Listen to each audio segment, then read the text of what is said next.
One of the real wonderful things that the Unity University Council accomplished, and I got very involved in it, in that process, and it was kind of in a transitional time around 79, 80, that the Dalai Lama was trying to come to this country. He had been had to flee from Tibet because of the persecution of the Chinese, and his life was definitely in danger while he was still in Tibet, and so he had to flee over the mountains, and some of it I think was during the winter, and he almost didn't survive. A lot of the people that went with him didn't, and so he finally made it to Dharamsala in India and set up his gathering place and his home and all of that, where he's been ever since. And it's interesting to me that, you know, that was happening, and that here's the not only the political but also the spiritual head of Tibet living in India. And of course, in a way, that's not surprising, because that's much more a spiritual place than the way it's been created since then by the Chinese. And so we had a wonderful privilege that happened to us, and that is, there was a woman by the name of Elsie Albright, who recently passed away, who wanted to go see the Dalai Lama. So somehow or other she did, and she had a chance to meet him and to talk with him and get acquainted and so on. I don't know whether she mentioned our council while she was there or not, but when she came back, she wanted to see what we could do to help the Dalai Lama to come to this country. And this was in the late 70s, and so we got involved in that and talked to various people in the State Department, and we eventually reached Cyrus Vance, who I don't know if we ever talked to him directly, but we had somebody who was directly talking with him. And so he finally saw that the Dalai Lama needed to come to this country and was in a position to make that possible, despite the Chinese not wanting that to happen. So that the Dalai Lama did come to this country in early 1980, and we had spent 6 months working with the State Department to help that happen.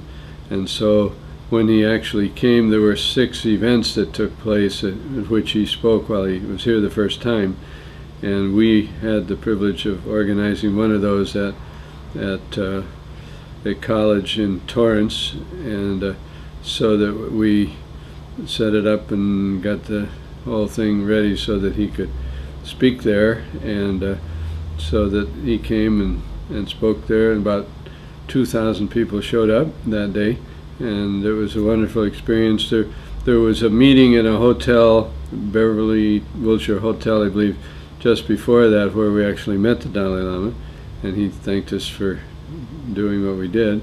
And then there was a reception at the event, which was at the college, and so we had another chance to meet him and be there when he was present.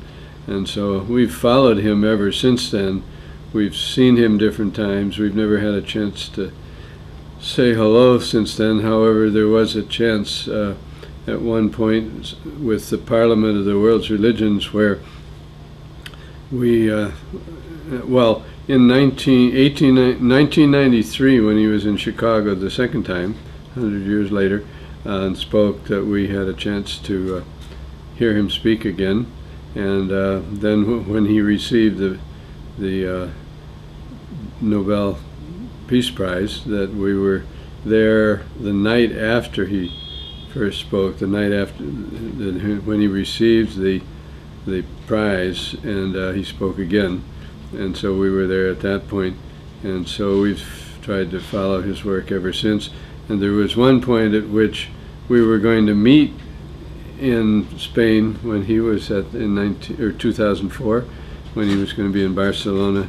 And then it turned out that we couldn't come for one reason and he couldn't come for health reasons.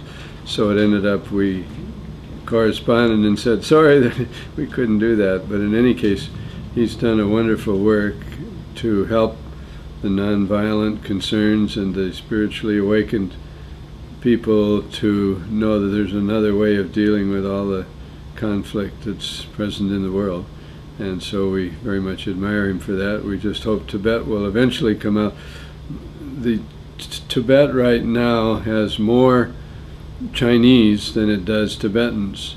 And I should probably say also that China has taken one possible future Tibetan leader who would be the next Dalai Lama, and took him to China, and he just disappeared. Nobody can find him. And so the Chinese have just very, very much distorted what Tibet is all about. Anybody who carries a picture of the Dalai Lama in Tibet is subject to being captured and put away or whatever.